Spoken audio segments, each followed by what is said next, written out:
warahmatullahi wabarakatuh. Halo teman-teman semua. Kita lanjut ya, kita masih ada di topik yang ke-6. Kita masih ada di minggu yang ke-6 dan kita ada di modul yang ke-6 dan kita berlanjut nih dari tadi topik yang pertama itu kita bahas tentang kalimat. Nah, kalau topik yang kedua ini kita ke yang kalimat efektif. Jadi ada perbedaan nih teman-teman antara kalimat dengan si kalimat efektif itu. Nah, sebelum kita ke sana, sebelum kita membahas apa sih sebenarnya, apakah perbedaan dari kalimat dengan kalimat efektif gitu ya, kita akan lebih dulu memahami gitu ya, kita kenalan dulu apa sih sebenarnya kalimat efektif itu. Apa sih sebenarnya kalimat efektif itu? Kalimat efektif itu sebenarnya sama ya, hampir mirip dengan kalimat yang minggu lalu sudah kita bahas.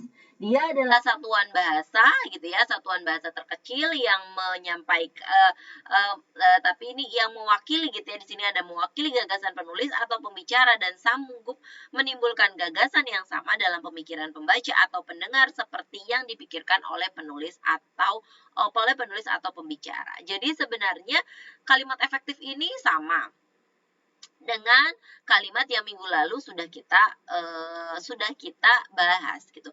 Sama-sama sebuah satuan bahasa terkecil, sama-sama memiliki gagasan, tapi ini ada kata efektif. Jadi si penulis ini atau si penutur ini gitu ya kan, kalau penulis itu yang secara tulisan, kalau penutur itu kan lebih secara lisan. Ini harus bisa menyampaikan gitu ya, menyampaikan gagasannya itu dengan mudah, dengan bisa ditangkap oleh si pembaca dan si pendengarnya ini supaya mereka itu mudah mengerti gitu ya. Jadi di sini lihat ada menimbulkan gagasan yang sama. Jadi si penutur sama si penulis ini kayak apa ya, ada lebih kerja yang ekstra gitu ya untuk menyampaikan informasinya. Kalau yang kalimat biasa kan ya kayak seperti ya sebuah gagasannya itu ya, kalau misalnya gagasannya itu nggak diterima ya udah aja gitu ya. Tapi kalau kalimat efektif ini ada tendensi, ada tekanan gitu ya dari si penulis supaya si penulis itu pengen banget nih purpose-nya, tujuannya si penulis ini si penulis sama si penutur ini gitu ya harus bisa mengerti nih gitu loh.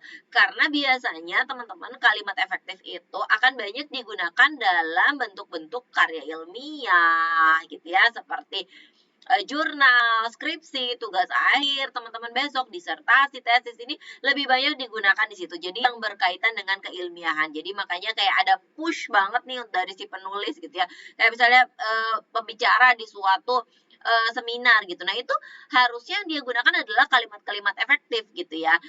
Yang memang lebih tertata gitu, yang memang message-nya itu bisa tersampaikan gitu, teman-teman. Nah, makanya si kalimat efektif sama memiliki unsur dengan kalimat yang minggu lalu sudah kita bahas. Kalau kalimat itu kan unsurnya SPOK, apakah kita sama gitu kan? Sama nggak nih kalau kalimat efektif? Nah, kalimat efektif masih sama. Dia harus punya unsur gramatikal sama seperti kemarin. Ada S, P, O kan, kalau kalimat hanya pada SPO. Nah, kalau di kalimat efektif itu ada penambahan, harus adanya keterangan dan harus adanya pelengkap. Jadi harus adanya keterangan dan harus ada pelengkap. Kan kalau kalimat yang biasa tadi itu hanya SPO, tapi ini harus ditambahkan dengan pelengkap dan juga keterangan. Kemudian diksi, pemilihan diksinya, pilihan katanya harus sangat benar-benar yang tepat, yang cocok. Kemudian menggunakan ejaan yang disempurnakan, pakai PUYD, pakai EYD yang tepat. Kalau kalimat yang minggu lalu kita bahas itu tidak terlalu menekankan pada ejaan yang tepat, tapi di dalam kalimat efektif ejaan yang tepat dan pemilihan diksi sangat-sangat diperhatikan. Ya, kemudian Nah, kalau misalnya kalimat yang minggu lalu kita bahas itu tidak memiliki syarat apapun, ya yang penting SPO-nya ada gitu ya. Nah, tapi kalau kalimat efektif ini memiliki beberapa syarat. Harus ada kepaduan atau koherensinya, harus ada kehematan ya. Ternyata bahasa ada ekonominya juga gitu ya.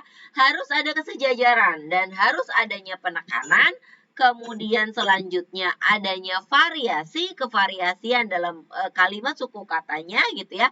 Adanya kecermatan dan kesatuan, dan terakhir adanya kelogisan atau penalaran. Nanti teman-teman ini yang 1 sampai 4 saya akan bahas secara singkat, tapi yang 5 sampai 7 teman-teman bisa langsung baca di materinya karena itu lebih banyak yang berbentuk contoh-contoh kalimat ya. Jadi saya tidak menyebutkan di sini karena kalau di video ini kan juga tidak terlalu panjang gitu ya durasinya. Jadi saya hanya menyampaikan yang 1 sampai 4. Nanti yang 5 sampai 7 PR-nya teman-teman untuk membacanya karena itu berkaitan dengan contoh-contoh. Oke, kemudian kita ke sini. Apa sih yang dimaksud dengan kepaduan? Jadi kalau kalimat efektif itu harus adanya kepaduan, harus adanya koherensi. Nah, bagaimana harus adanya koherensi itu? Dengan tidak meletakkan kata depan. Jadi tidak ada tuh kata depan di gitu ya. Terus tidak meletakkan kata depan di depan objek. Jadi di depan si objek itu tidak ada kata depan. Kemudian tidak ada subjek yang ganda. Saya, aku, kamu, tidak bisa berdua. Kemudian tidak ada terpengaruh unsur asing, tidak ada kata which, tidak ada ya. Kemudian ada kata tidak digunakan kata penghubung gitu ya.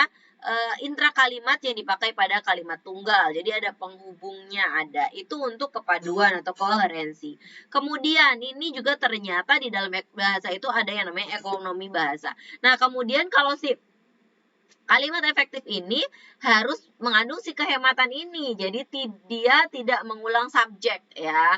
Terus tidak ada pengulangan subjek, kemudian sinonim-sinonim dihilangkan, kemudian tidak juga menjamakkan kata-kata yang memang sudah jamak. Jadi kalau udah jamak ya udah jangan diulang-ulang lagi ya. Kemudian ada kesejajaran. Nah, kalau di kesejajaran ini lebih condong ke dalam proses penelitian. Jadi di dalam proses penelitian itu untuk menghasilkan kalimat efektif itu dibutuhkan pengumpulan, klarifikasi, dan juga menganalisis data. Nah, kemudian teman-teman ada juga bagian ketegasan. Jadi si kalimat efektif itu harus punya ketegasan. Ketegasan itu dalam hal repetisi ya. Kemudian jadi kalimat aktif itu bisa teman-teman dirubah menjadi kalimat pasif dan tetap menjadi kalimat efektif. Kemudian ada yang namanya mutasi, dan juga kemudian ada mengurutkan peristiwa secara kronologis, menggunakan partikel penegas, dan juga adanya pertentangan ya. Nah, jadi untuk yang bagian ini kevariasian, kecermatan, kesatuan, dan juga kelogisan, teman-teman langsung baca di modulnya aja. Saya hanya menjelaskan singkat itu karena yang kevariasian, kecermatan, kelogisan itu lebih ke contoh-contoh kalimat. Jadi ada contoh kalimat yang salah, nanti dibetulkan di situ ya di bagian kevariasian. Yang jelas kalau kevariasian itu menggunakan banyak contoh-contoh, kita harus bisa tepat gitu ya memilihnya.